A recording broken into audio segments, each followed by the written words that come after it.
ലോറിയുമായുള്ള തർക്കത്തെ തുടർന്ന് ഛത്തീസ്ഗഡിൽ 2 പേരെ കാറിനകത്തിട്ട് കത്തിച്ചു കൊലപ്പെടുത്തി.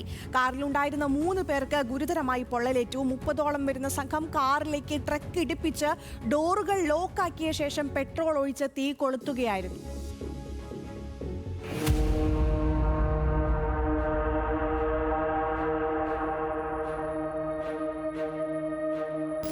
ഛത്തീസ്ഗഡിലെ കൊരിയ ജില്ലയിലെ കാട്ഗോഡിയിൽ അനധികൃത മണൽ ഖനനവുമായി ബന്ധപ്പെട്ട് ദീർഘകാലമായി നിലനിൽക്കുന്ന തർക്കമാണ് 2 പേരെ കാറിനകത്തിട്ട് കൊലപ്പെടുത്തുന്നതിലേക്ക് നയിച്ചത്.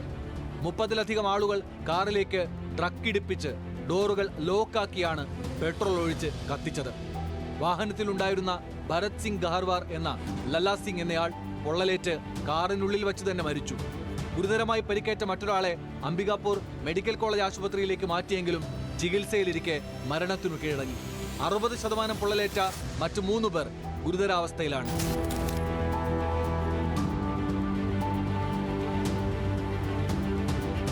ടിപ്പർ കൊണ്ട് കാറിൽ ഇടിച്ചതോടെ ഡോറുകൾ അടഞ്ഞിരുന്നു. ഇതോടെ യാത്രക്കാർ അകത്തു കുടുങ്ങി. ഇത് മനസ്സിലാക്കിയ ജനക്കൂട്ടം വാഹനത്തിന് മുകളിൽ പെട്രോൾ ഒഴിച്ച് തീ കൊളുത്തുകയായിരുന്നു. ഇവരെ രക്ഷപ്പെടാൻ സഹായിച്ചവരെയും സംഘം ആക്രമിച്ചു. സംഘർഷ സാധ്യത നിലനിൽക്കുന്നതിനാൽ പ്രദേശം പോലീസ് വളഞ്ഞിരിക്കുകയാണ്. 4 പ്രതികളെ ഇതിനോടകം അറസ്റ്റ് ചെയ്തിട്ടുണ്ട്. തെളിവുകൾ ശേഖരിക്കാൻ ഫോറൻസിക് സംഘവും സ്ഥലത്തെത്തി പരിശോധന നടത്തി.